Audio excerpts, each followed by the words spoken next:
Welcome to Curious Kids Every Day. I'm Josh. How are you doing today? It's so good to hear from you.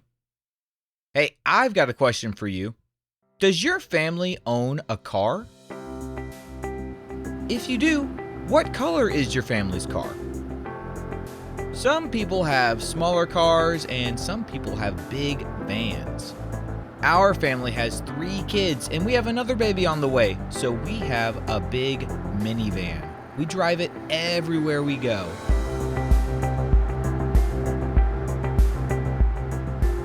When our new baby comes, we're gonna have to figure out where everyone is gonna sit in the van. Where do you sit in your family's car? You might have a specific seat that is just for you, and if you ever move from that seat, it's a big deal. Am I right? Did you know that before cars, people got around using horses and wagons? And before that, they just walked everywhere. The very first gas-powered car was built in the late 1800s, but it wasn't until the early 1900s that cars started becoming popular, thanks to a man named Henry Ford. He figured out how to make cars much faster using something called an assembly line. Can you say assembly line? The assembly line changed everything. Cars are really big pieces of machinery. It's probably the biggest machine your family will ever buy.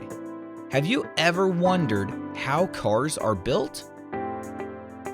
Well, let's find out today. Every single car starts out as a bunch of pieces, and it takes a lot of teamwork to put them all together. Most cars are made in factories. Inside those factories, huge machines and human workers work side by side. First, a metal frame is created. This is like the skeleton of the car. It's called the frame.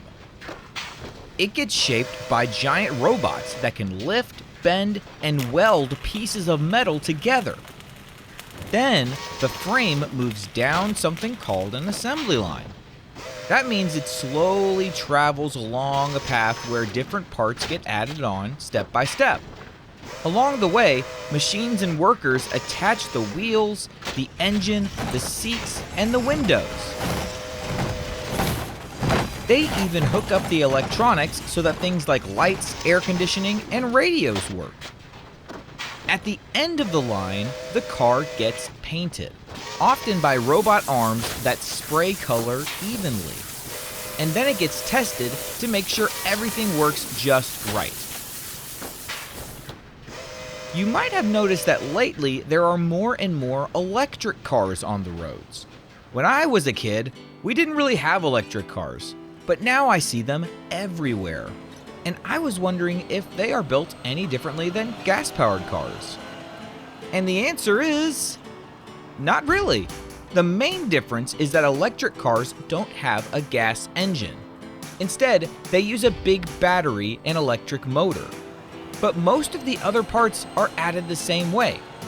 Some factories build only electric cars, while others make both. So whether it's a gas or electric car, the assembly line seems to be the fastest, best, and safest way to build them.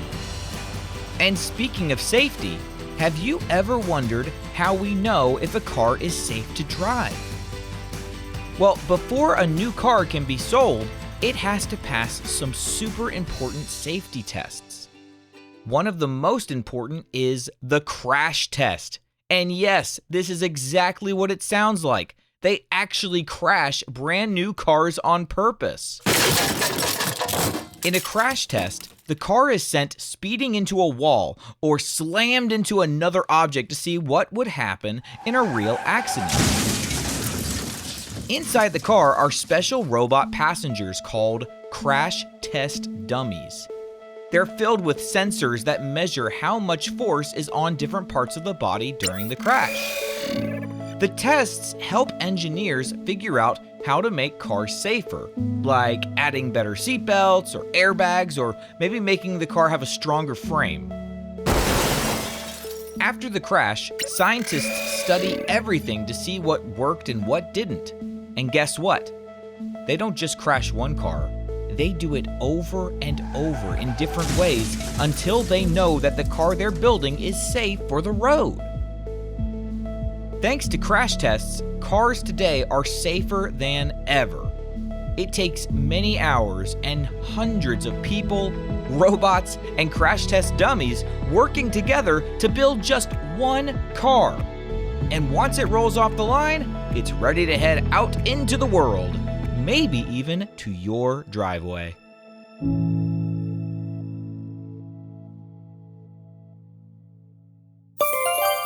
All right, let's have a quick quiz. What is the skeleton of the car called? That is called the frame. What's the name of the process where cars move along while parts are added? That is the assembly line. What's one big difference between gas and electric cars? Electric cars have batteries instead of gas engines. Who made cars popular with the assembly line? Do you remember his name? It's easy to remember because it's the name of a car company that still exists today. His name was Henry Ford.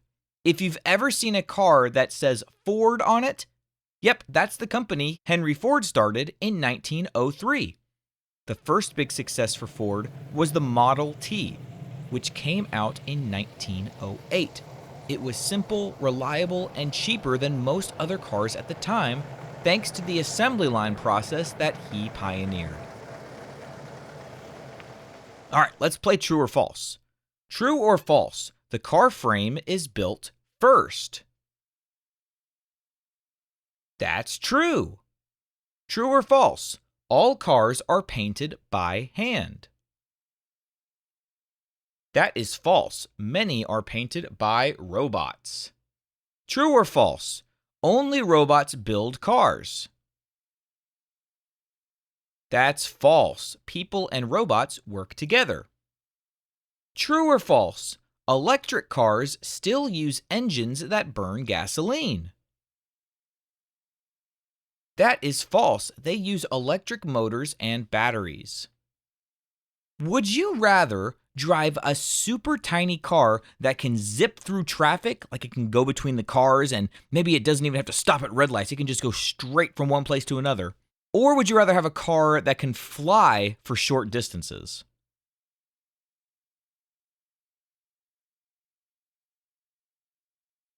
You know what? I think I would rather have a flying car. That sounds really cool. It's neat to think about, what if one day cars could fly? And all of a sudden you would look up in the sky and you would see traffic up in the sky instead of just on the road.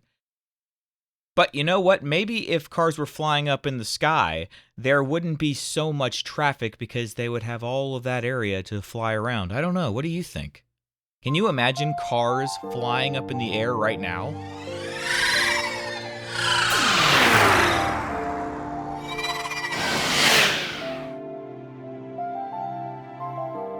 Let's play one more game today. This game is called, Is It a Car Part or Not? I'll say something and you decide, is that a real car part or not? Is an engine a car part? Yes, it is. Is a printer a car part? Nope. What about a carburetor? Yes, that is a real car part, mostly in older gas-powered cars. What about a battery? Is a battery a car part?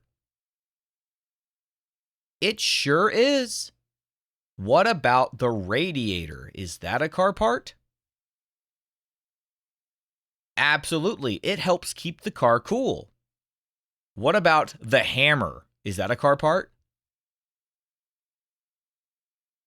Nope. But you might maybe use the hammer while working on a car. What about the axle? Is that a car part? Yep, that's what the wheels spin on, the axle. You know, cars are huge and complicated, And it's amazing how humans have figured out how to build them using machines, teamwork, and creativity. Next time you're riding in a car, take a look around and think about all the different pieces that had to come together to make it. What kind of question do you think we'll ask tomorrow on Curious Kids Every Day? I can't wait to find out. So until then, keep asking questions and stay curious, kids. And for all the grown-ups listening, thank you so much for telling other parents about this show. Please visit CuriousKidsEveryday.com to get a free printable with activity ideas that don't involve screens. Those are the best kinds of adventures to have. That's CuriousKidsEveryday.com. See you tomorrow.